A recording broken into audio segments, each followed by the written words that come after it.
All right, so it's March 26, 2023.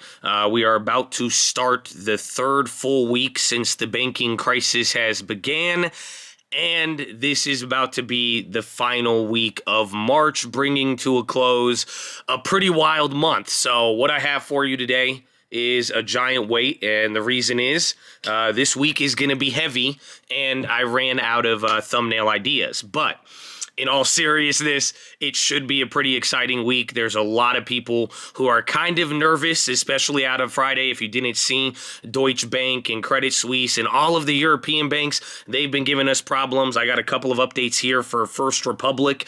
Even right now, we're learning that First Citizens is going to be buying out some of the assets. But all in all, people are kind of nervous. Thankfully, futures right now are looking pretty decent. But where we go here to end March and to get the final update on whether something is going to get clapped from the banking crisis, it is about to be huge. So, Chad, I got a quick watch list for you. Thankfully, we're going to have to respond to whatever else we get this week, and I hope you've been hanging along with all the other stuff we talked about, but it is super straightforward. So, like that video if you want, but what I need from you, today is Sunday, tomorrow is Monday. This is the random account generator. What we ask on this watch list is you post a random option trade, strike price, expiration date, all of that good stuff, and then we are going to pick a random play tomorrow. So, run it, baby. But let's get to what's going to happen. So the first update I want to go over is with First Republic. You're definitely going to hear a lot about that on Friday, and even from now until the morning, what we really want to look for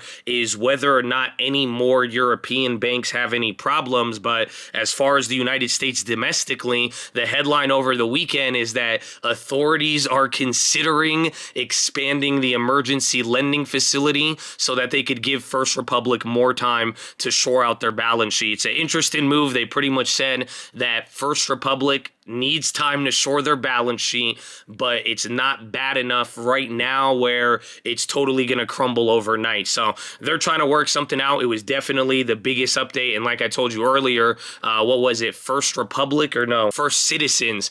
They're the ones who are looking like they are going to buy the assets from SVB. So watch out, because tomorrow morning they will probably be up like we saw that one. Was it NYCB when they bought Signature's bank assets? But that was a big update.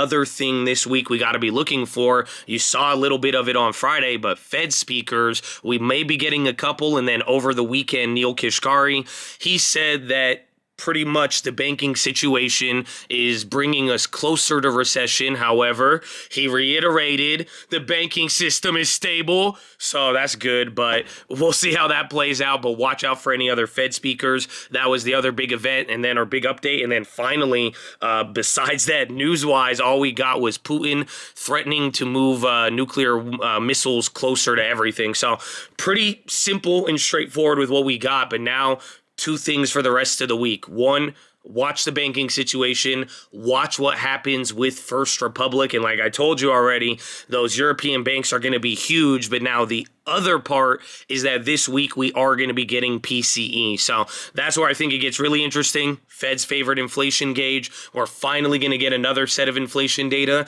And if you saw last week, like anything from real estate data all the way down to like even manufacturing, we did get some reaction. So this is going to be big for the market. Other than that, now it's really going to be all about the attitude. How do people feel here and overseas? And then does any other bad news happen? So we've been saying it's kind of been cooling off, but you see how the market is and how people feel. Again, regional bank stocks, they're still at the lows despite Friday's move. So it's kind of tense, but we are going day by day with nothing blowing up yet, at least in the last week. So we'll see where it goes from there.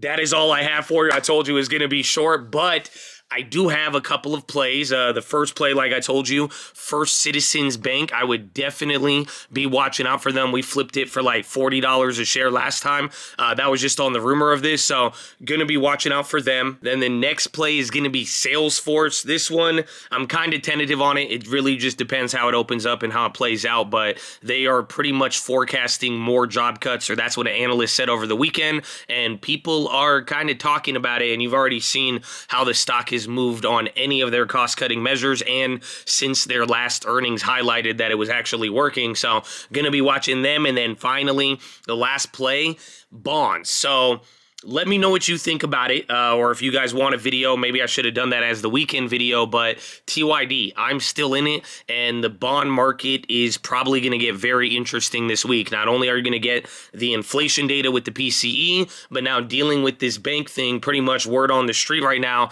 is people are saying they're either going all or nothing on bonds. You're either going all in on it or you're backing away, but some people are getting to the idea. Remember last week we started to price in rate cuts and all of that for this week, even though Powell said no. So there's going to be an element of fighting the Fed, but a lot of people are coming to the conclusion that it's what I told you on the long end. When you look at bonds on the long term, they are still cheap. And some people think, yeah, it could fluctuate a little bit from here, maybe go crazy, but the risk of yields going much, much, much higher, I mean, a lot of things would have to dramatically change, kind of like we've already witnessed in this first 3 months. So that's what I'm going to be watching. Other than that, though, we got to close out the month. Let's see where this takes us, and I'm sure we are going to get a lot of back and forth. And don't forget about what we talked about last week. Just simply, I am going to try to go neutral, even though I'm giving you some plays here. I mean, we even spent some time on Friday. I was cutting a couple of things. I did end up taking a couple of trades. I think we're going to have to find the back and forth, but just get ready for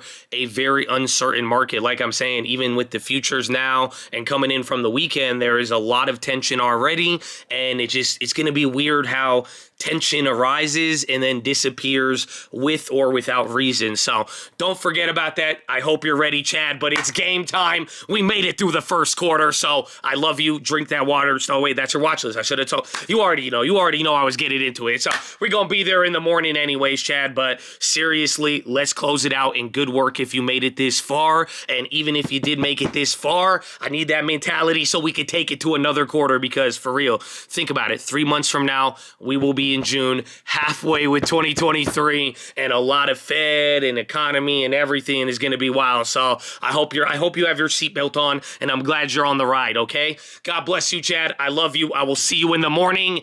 And let's go. Am I awkward? I feel like I'm getting kind of awkward. I'm really excited, man. I don't know. Let's see when you guys get this one here too. But I love you. Okay. God bless you. All right. I'm out. Is this okay?